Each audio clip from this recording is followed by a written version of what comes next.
Robin Padilla tuluyan ang nawala sa sariling katinoan ng puwersahang itakas ni Mariel Padilla kanilang mga anak.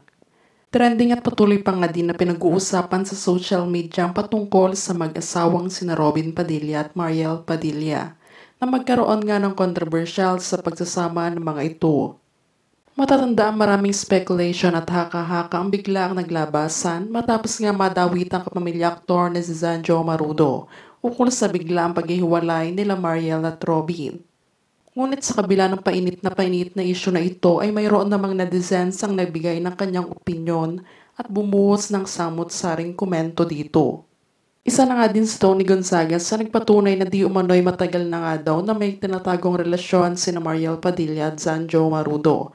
Kaya naman hindi na nga din nakapagpigil itong sabihin ang katotohanan sa publiko ukol sa kanyang nalalaman.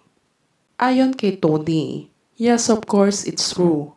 Matagal ko nang alam na may namamagitan kina Mariel at Zanjo at ito ay ilang dekada na nga din nilang itinago sa publiko dahil sa pinagkakaingatan nga ni Zanjo ang kanyang karera sa showbiz industry dahil takot silang madungisa ng kanilang pangalan kung gayon ay may sarili na sila nitong pamilya. Patuloy nga din silang umiiwas sa interviewer na papag-usapan ng kanilang personal life at love life dahil yun nga lang daw kanilang privacy bilang artista dahil hindi naman daw sa lahat ng pagkakataon ay kailangan nilang ibahagi lahat ng kanilang talambuhay sa publiko dahil tao lang din sila. Sa kabila nito ay pinabulaanan din ito na hindi nga si Zanjo Marudo ang naging dahilan ng hiwalayan nila Mariel at Robin dahil malaki nga daw ang respeto ni Zanjo kay Senador Robin na siya ay kailanman ay hindi nito kayang pagtaksila.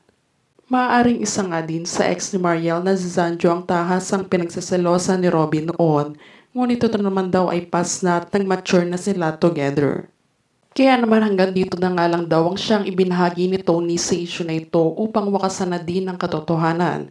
Dahil sa sitwasyon nga daw ni Mariel ngayon ay naaawa siya dahil malaki nga daw ang kinaapekto sa physical health at mental health nito ang lahat na siyang daladala nito nung siya ay may postpartum.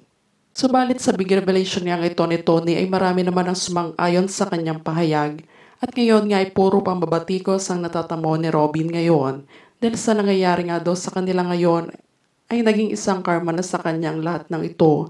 Matapos nga ang ilang babae na dumaan sa kanya ay nakahanap siya ng katapat. Samantala ngayong araw naman isang nakagulat ngang balitang siyang nakarating kay Robin Padilla kung saan puwersahan na ngang itinakas ni Mariel ang kanilang dalawang anak patungo ng ibang bansa. Dahil yun nga lang daw ang tanging paraan para malimutan na nila ng tuluyan si Robin.